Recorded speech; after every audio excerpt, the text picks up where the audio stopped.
Yoi, what's up guys? Balik lagi sama Mimin di channel kesayangan kita, Mangaku. Kumpulan para wibu yang tidak bawa bawang. Hai.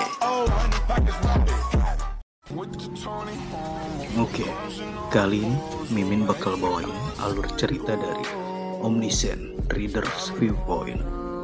Oke, tanpa basa-basi, langsung aja kita mulai alur ceritanya.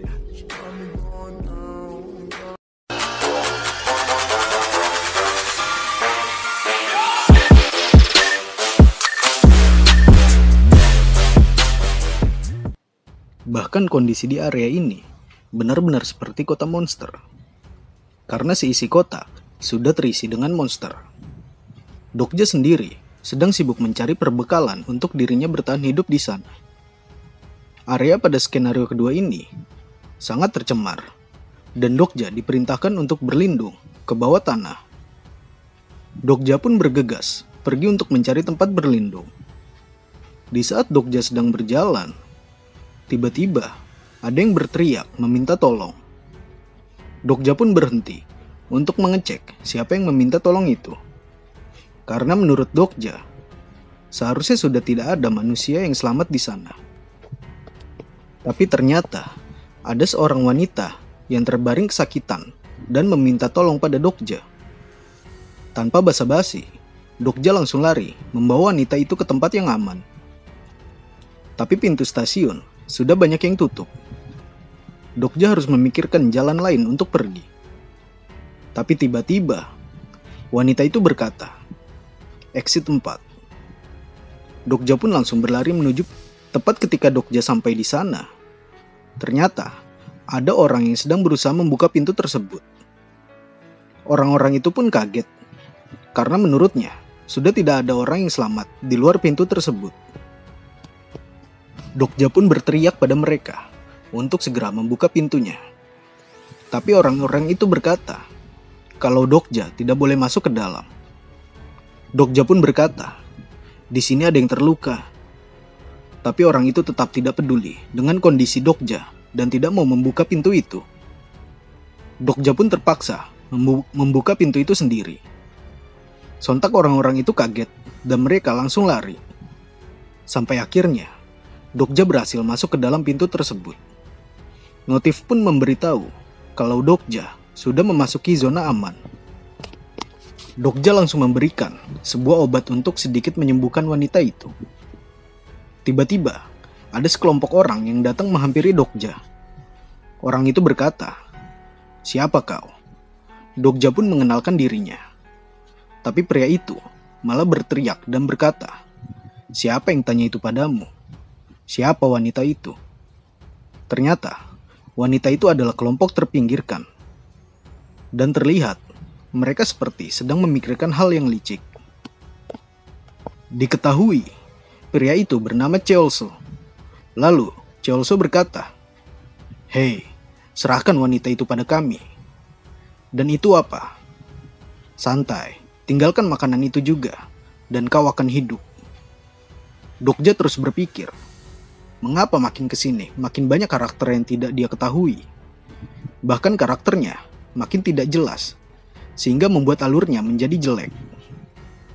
Dokja pun mengambil tongkat itu dan berdiri. Cheolso pun berkata, sepertinya tidak akan dia serahkan.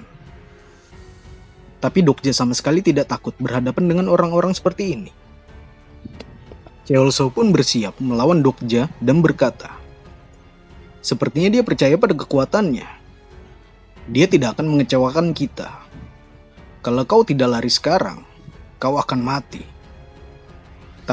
Tapi seketika, pria itu langsung terkena bogeman oleh Dokja. Dan langsung terpental jauh. Sontak hal itu membuat bawahannya Cheolso merasa ketakutan.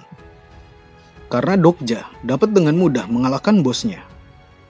Cheolso dan anak buahnya sudah terpojok dan tidak berdaya.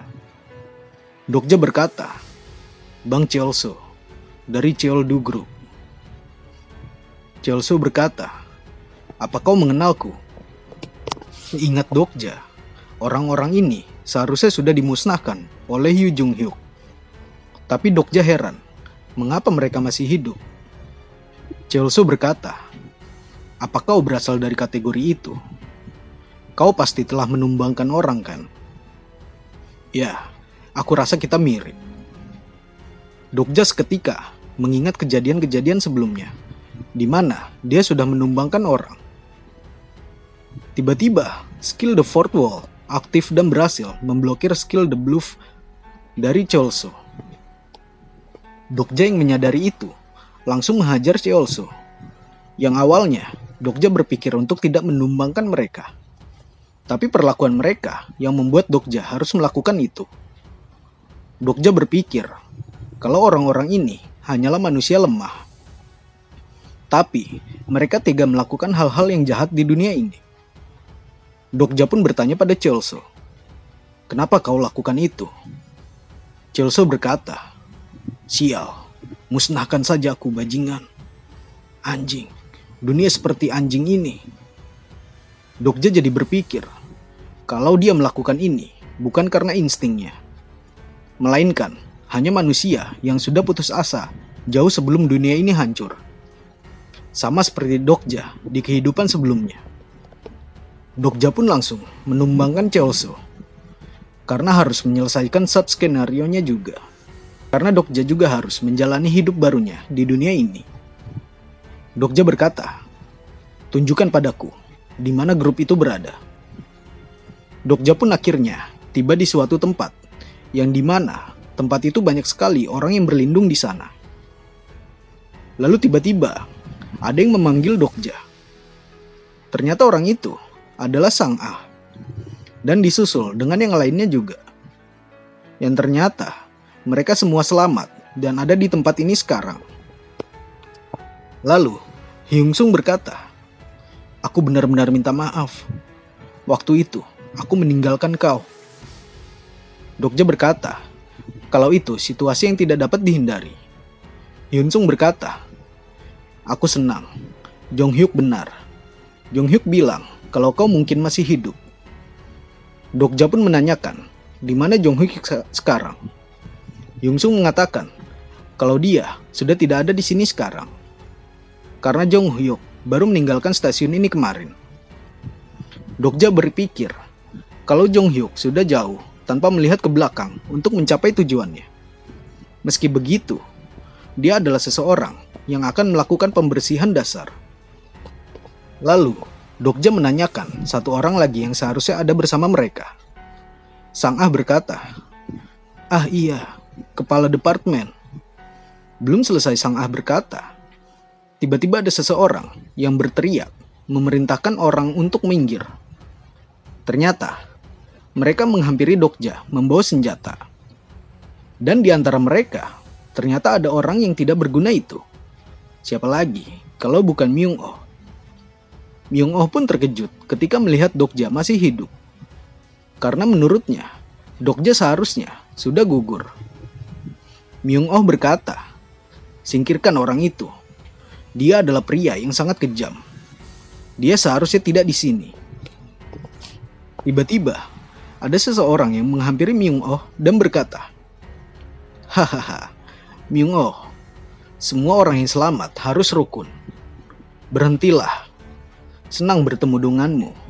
Kau adalah orang baru hari ini. Boleh aku bertanya siapa namamu?" "Namaku Cheon In-ho." Dokja merasa tidak asing dengan nama pria itu. Dokja pun mengenalkan dirinya pada In-ho. Dokja juga menyadari kalau In-ho memiliki sponsor. Kemungkinan dia adalah leader di tempat ini.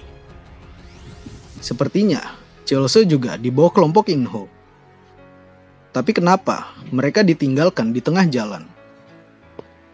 In-ho berkata, "Aku mendengar cerita dari mereka yang datang denganmu. Kau melawan monster dan menolong anggota grupku. Semuanya berkumpullah. Kita punya anggota yang berani dan membawa makanan untuk kita." Sontak semua orang yang berada di sana antusias ketika mengetahui ada yang membawa makanan. In-ho berkata, "Selamat datang di stasiun Gyumho, Kim Dokja." Dokja menyadari kalau In-ho adalah orang yang licik. Hyun Sung berkata, Sekarang ada 86 orang di stasiun Gyumho. Dan sekarang jadi 87 orang dengan adanya kau. Dokja berkata, lebih sedikit dari yang aku kira. Hyunsung menjawabnya, iya, ketika skenarionya dimulai, hanya mereka yang berada di dekat stasiun dan mereka yang berada di kereta yang selamat. Semua orang tidak mengatakannya. Tapi, mungkin di skenario pertama, semua manusia di sini adalah penjahat. Tapi Dokja berpikir, walaupun 100 penjahat berkumpul bersama, mereka akan terbagi menjadi yang kuat dan yang lemah. Mereka semua percaya itu tidak bisa dihindari. Dan ternyata, distribusi makanan juga ditentukan oleh grup terbesar di sana. Di sana juga sudah hampir kehabisan makanan. Oleh karena itu, mereka mengirim beberapa orang untuk mencari makanan di luar. Yang ternyata wanita yang diselamatkan oleh Dokja bernama Hiwon. Hiwon juga termasuk dari kelompok yang dikirim untuk mencari makanan di luar. Tapi hanya Hiwon seorang yang berhasil kembali selamat. Kemudian, Dokja memberikan semangat pada Hyunsung untuk terus berusaha hidup dan terus berbuat baik pada orang-orang. Sontak hal itu membuat Hyunsung jadi merasa terharu atas perilaku Dokja. Di saat Dokja sedang berbicara dengan Hyunsung, tiba-tiba Chen In-ho datang dan berkata, Kim Dokja, bisa aku bicara denganmu sebentar? Aku tidak akan basa-basi denganmu. Bergabunglah dengan grup kami. Aku dapat menawarkan kau posisi tinggi di grup. Aku ingin memimpin grup bersama denganmu. Dokja berkata, dan kalau aku menolak? In-ho tersenyum licik dan berkata, hahaha, menolak. Menarik sekali. Aku tidak pernah terpikirkan tentang itu. Kau adalah pahlawan yang menyelamatkan orang-orang dari monster. Bukankah kau memimpin semua orang dengan kekuatanmu? Ini bukan berita besar. Aku memintamu bekerja sama untuk bertahan hidup.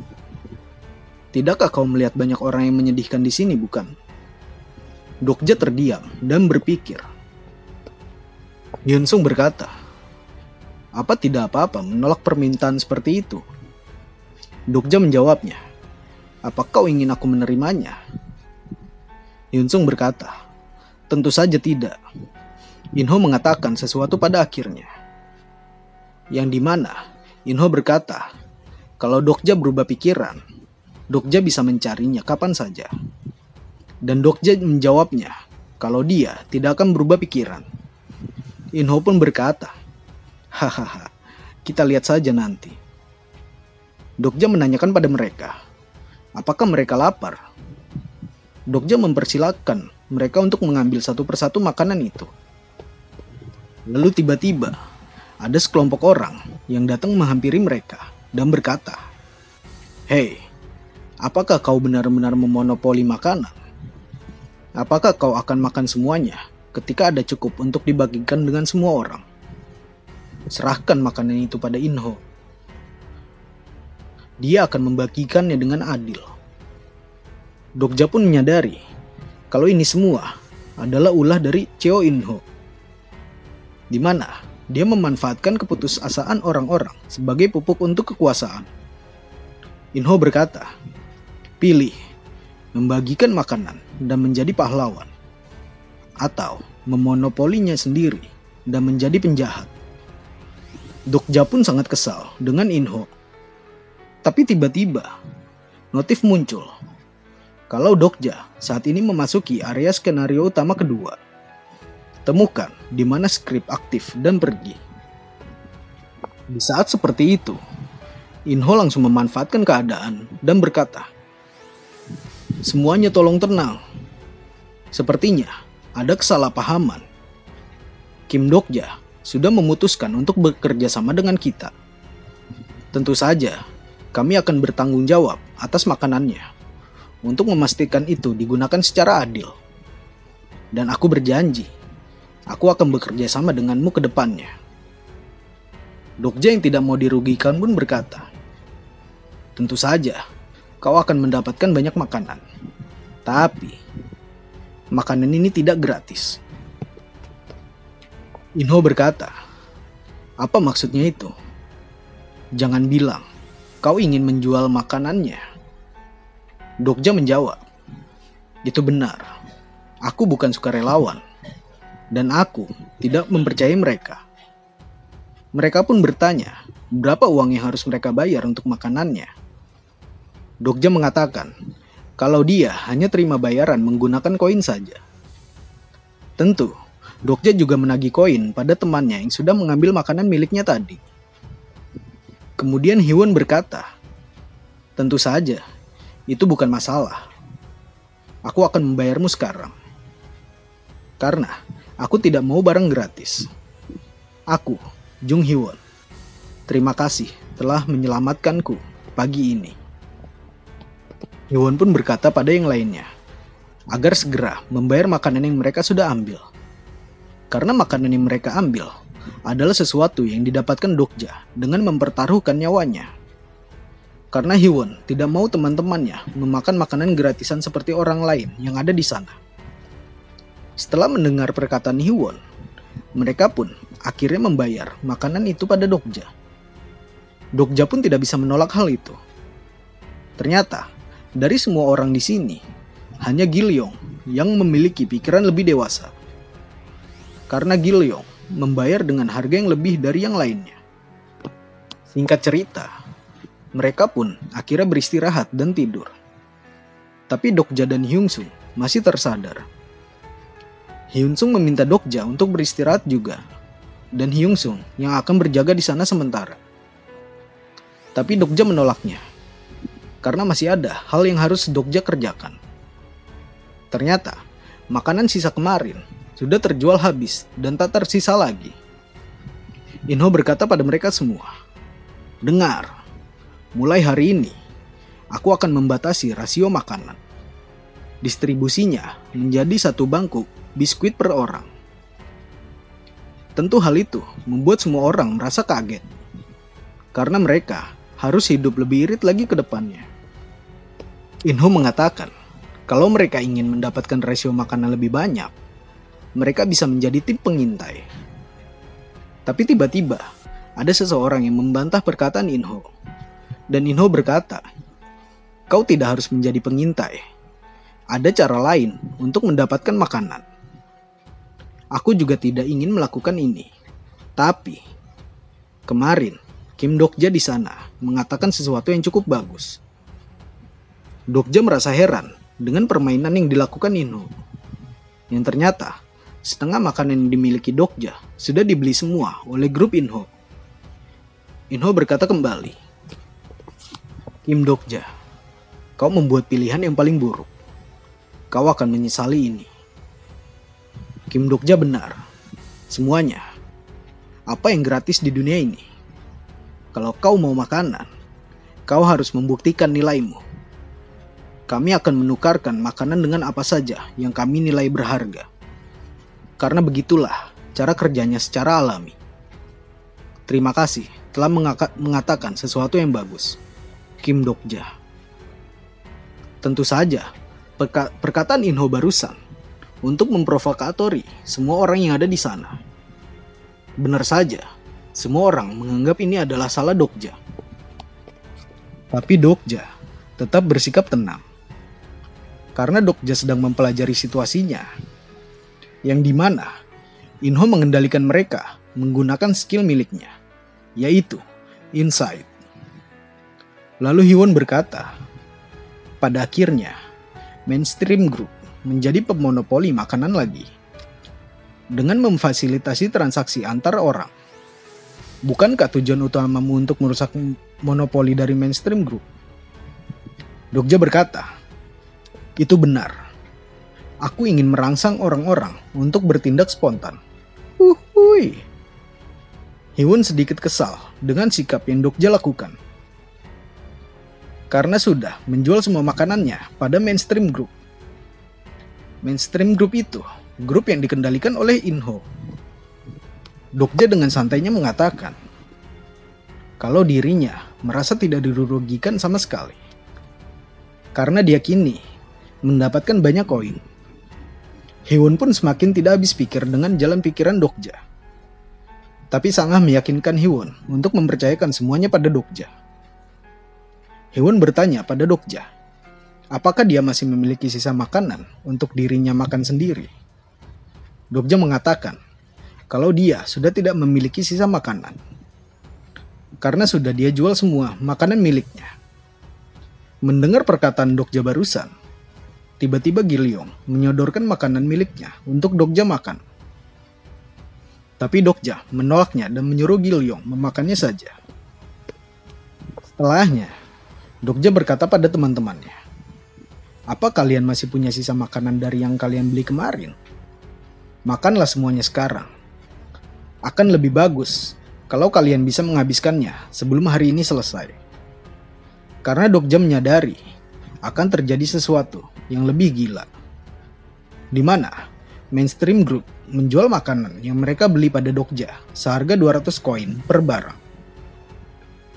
Sesaat setelah itu, Dokja pun berjalan menyusuri area stasiun tersebut dan mencoba memantau area.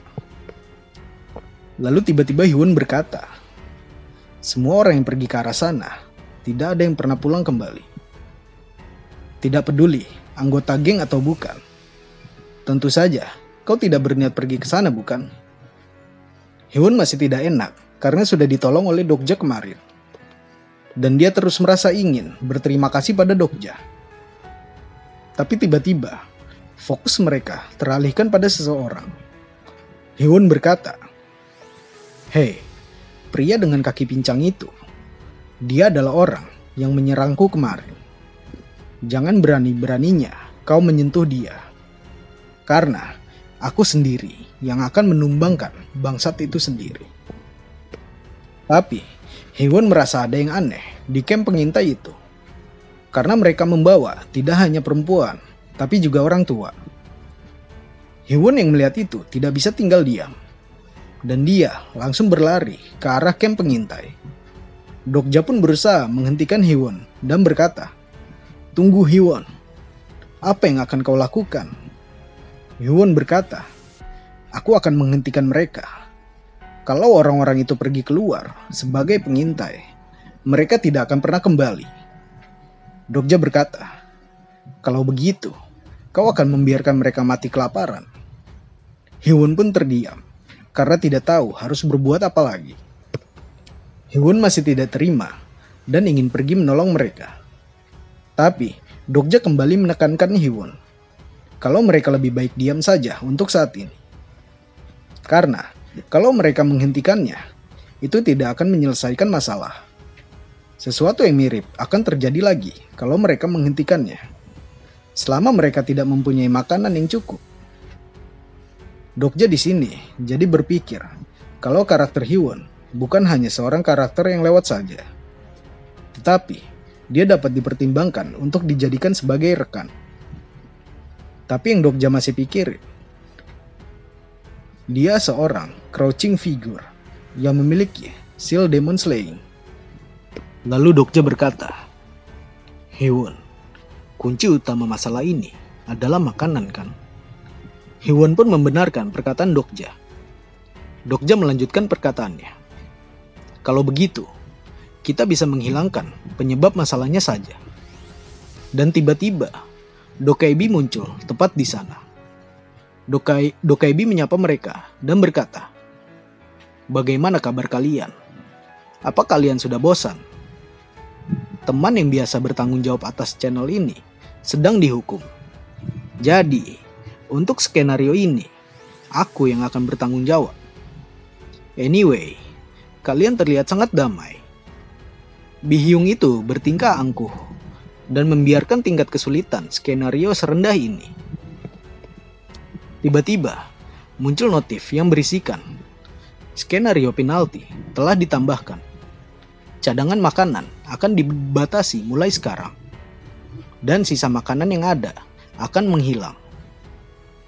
Benar saja, sisa makanan yang masih tersisa menghilang begitu saja. Sontak hal itu membuat mereka semua merasa frustasi. Karena tidak ada lagi sisa makanan yang mereka punya. Tentu hanya Dokja yang sudah mengetahui hal ini semua. Karena ini yang seharusnya terjadi, yaitu ways of survival. Inho memerintahkan mereka semua untuk berkumpul, dan dia berkata, "Aku akan memberikan pemberitahuan darurat. Kami membutuhkan lebih banyak orang untuk pengintaian. Kedepannya, kami tidak akan memberikan makanan pada mereka yang tidak ikut serta." Tentu, Inho merasa sudah dipermainkan oleh Dokja, yang sudah berhasil menjual makanannya pada dirinya. Inho juga mengira kalau Dokja sudah mengetahui hukuman seperti ini akan terjadi. Makanya, Dokja sampai rela menjual semua makanan miliknya. Lalu Hyewon bertanya pada Dokja, "Dokja, apakah mungkin kau tahu sesuatu seperti ini akan terjadi?" Dokja berkata, "Aku memang mengira ini akan terjadi. Aku berpikir tentang apa yang akan Dokaibi lakukan untuk mengganggu manusia." Tapi Dokja merasa heran dengan biaya penambahan untuk survival di sana. Dokja berpikir kalau hukuman ini tidak ada di cerita asli Ways of Survival.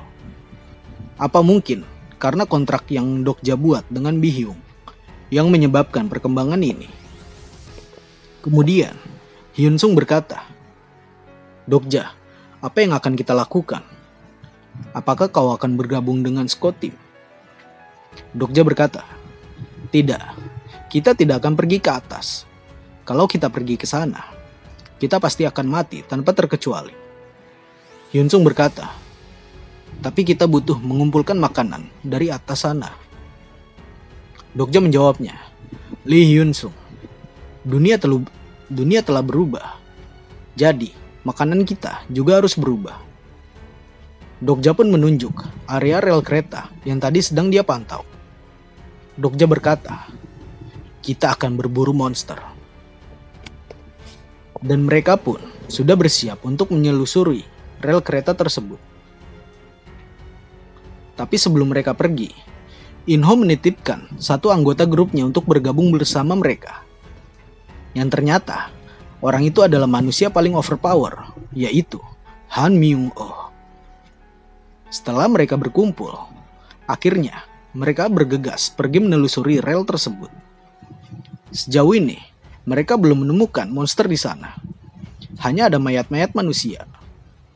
Di saat mereka sudah agak jauh, Dokja meminta Gilyong untuk menunjukkan skill miliknya.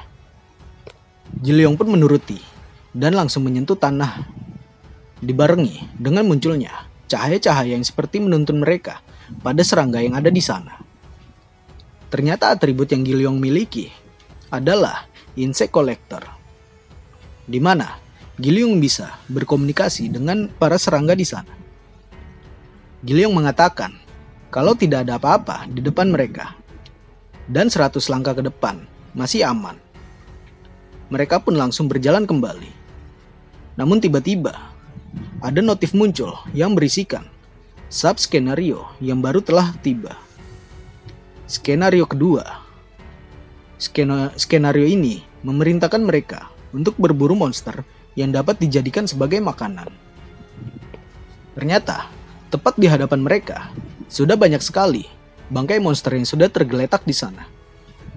Tentu hanya Dokja yang bisa mengetahui ini semua. Karena bangkai monster ini adalah ulah dari Jung Hyuk. Lalu mereka bertanya, "Apakah bangkai ini masih bisa kita masak?" Dokja menjawabnya, "Dalam skenario, dijelaskan kalau kita harus berburu sendiri. Jadi, mungkin tidak bisa kita masak bangkai-bangkai ini." Kemudian, Dokja meminta Hyewon untuk membuatkan mereka senjata yang terbuat dari tulang monster-monster itu. Sesaat setelah itu, mereka pun langsung dihadapkan dengan para monster yang sudah menanti kedatangan mereka. Akhirnya, baku hantam antara manusia dan monster pun terjadi, di mana para manusia masih bisa menahan serangan-serangan dari para monster ini. Bahkan Hyun-sung dan Hyewon berhasil mendominasi pertarungan ini. Gilyong yang masih kecil pun bisa mengatasi monster ini. Sang Aing seperti wanita lemah pun ternyata bisa menghadapi monster ini. Sampai akhirnya, mereka berhasil mengalahkan para monster itu. Tapi mereka bingung cara memasak monster-monster itu bagaimana. Dokja pun berkata, kita tidak bisa memakannya sekarang, tapi pasti akan ada cara. Mendengar jawaban Dokja yang sangat tenang, mereka pun jadi bingung. Di saat mereka sedang berdebat, tiba-tiba Myung-oh berteriak karena dirinya mendapatkan serangan dadakan dari seekor monster. Sang Ah pun mencoba untuk menyodorkan senjatanya agar Myung-oh dapat diselamatkan. Tapi sialnya, Sang Ah malah ikut tertarik monster itu. Dan akhirnya, mereka berdua pun terseret monster itu. Sedangkan mereka yang masih selamat jadi bingung harus berbuat apa. Tentu, tidak untuk Dokja. Karena Dokja sudah memikirkan cara menyelamatkan Sang Ah dan Myung-oh. Di mana Dokja akan berdua dengan Gilyong. Karena menurut Dokja, kemampuan Gilyong akan berguna di saat seperti itu. Sementara itu, Hyunsung dan Hyewon menunggu mereka di luar lubang hitam yang ada di luar rel. Kini, Dokja dan Gilyong sedang menyusuri isi dalam gua tersebut. Gilyong berkata pada Dokja, "Maaf Hyung, apa kamu melakukannya dengan sengaja?" Dokja pun kebingungan mendengar perkataan Gilyong barusan. Gilyong berkata kembali, "Saat monster itu menangkap Tante dan Om Mesum itu, kamu membiarkan hal itu terjadi. Waktu itu, aku melihat wajah kamu Hyung. Kenapa kamu lakukan itu?" Dokja berpikir kalau Gilyong adalah anak yang cerdas karena bisa membaca situasi. Dokja berkata, "Aku melakukan itu karena sifat dari Ground Rats. Mereka memiliki kebiasaan menyimpan mangsa mereka di tempat yang sama dengan harta mereka. Mereka juga mengumpulkan objek dan item langka. Tapi jalannya sangat rumit, sehingga mereka tidak bisa ditemukan kecuali kalau langsung mengikuti jalan galian itu. Aku menduga mereka akan mengambil Han Myung-oh saja. Tapi aku tidak menduga Yu Sang-ah akan ditangkap juga." Gilyong berkata, "Jadi tujuan utamamu bukan menyelamatkan mereka, tapi untuk mendapatkan item." Dokja berkata, "Iya, apa kau kecewa padaku?" Gilyong menjawabnya, "Tidak, kamu seharusnya tidak berbohong Hyung. Jika kamu memang orang seperti itu, kamu tidak akan menyelamatkanku di kereta waktu itu. Aku percaya padamu." Mereka pun akhirnya melanjutkan kembali perjalanannya. Tapi Gilyong tiba-tiba berkata, "Hyung, apa kamu dewa dari dunia ini? Atau mungkin kamu karakter utamanya?" Dokja yang mendengar ucapan Gilyong sangat terkejut, dan Dokja berkata, "Aku bukan karakter utama. Lebih tepatnya, aku selalu iri pada karakter utama." Gilyong kembali berkata, "Tapi kamu tetap mengetahui sesuatu tentang dunia ini, bukan?" Dokja membenarkan pertanyaan Gilyong. Dan Gilyong berkata, "Kalau begitu, setelah menyelesaikan skenario-skenario ini, bisakah kita membuat permohonan?" Dokja pikir dengan apa yang ada di isi pikiran Gilyong. Dokja pun menjawab, "Iya, ada." Sampai akhirnya, mereka pun tiba di sebuah tempat yang seperti gerbang. Lalu muncul notif yang berisikan konten dari sub-skenario telah diperbarui. Yang ternyata, mereka kini sudah memasuki area koleksi harta karun Ground Rats. Dokja pun meminta Gilyong untuk sembunyi dan jangan bersuara. Karena menurut Dokja, harta karun Ground Rats bukan hanya harta karun saja. Dan benar saja, seluruh area harta karun itu sudah ada banyak monster yang menjaganya. Ternyata ada Myung-oh dan Sang Ah di sana, dengan kondisi masih terikat. Sang Ah dan Myung-oh di sini malah berdebat tidak jelas, yang membuat Dokja jadi tidak fokus dengan misinya ini. Namun tiba-tiba, Dokja langsung bersiap untuk menyerang. Karena Dokja sudah tidak punya pilihan lagi. Dokja pun melesatkan tombak itu ke arah Sang Ah dan Myung-oh. Tombak itu berhasil mengenai pohon yang berada tepat di belakang Myung-oh. Melihat kedatangan Dokja, Sang Ah pun sangat senang. Tapi tiba-tiba, pohon yang terkena serangan Dokja retak seperti akan hancur. Dan benar saja, seperti ada energi kuat yang keluar dari portal tersebut. Muncul sesosok monster mengerikan yang sangat besar tepat di hadapan mereka. Notif pun muncul yang memberitahu kalau Dark Sentinel telah muncul. Dan sub-skenario telah diperbarui. Mereka diperintahkan untuk memusnahkan The Sentinel. Kemunculan Dark Sentinel membuat Giliong menjadi lemah. Karena serangga yang Giliong kendalikan sudah termakan energinya oleh Dark Sentinel. Dokja pun meminta Giliong untuk beristirahat dahulu. Dokja berkata, "Giliong, berapa kali lagi kau bisa menggunakan skillmu?" Giliong mengatakan, kalau dia masih bisa menggunakannya 1 atau 2 kali lagi. Dokja pun bergegas melepaskan ikatan Sang Ah dan Myung Oh. Diketahui, Dark Sentinel adalah spesies tipe Demon tingkat 7. Dokja memerintahkan mereka untuk tetap berada di belakang Dokja. Karena Dokja tahu musuh yang ada di hadapan mereka ini bukanlah musuh yang lemah. Di saat Dokja berpikir cara menghadapi Dark Sentinel, tiba-tiba Dark Sentinel berbicara. Tapi Dokja tidak mengerti perkataan Dark Sentinel tersebut. Dan Dark Sentinel pun mengeluarkan skillnya, yaitu Fear. Beruntungnya, skill The Fourth Wall milik Dokja bisa menetralkan efek dari skill Fear itu.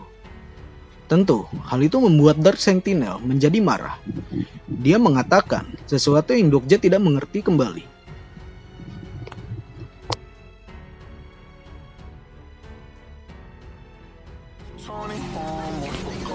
Oke guys, segitu dulu alur cerita dari Dokja ya. Kita lanjut di part selanjutnya. Bye-bye.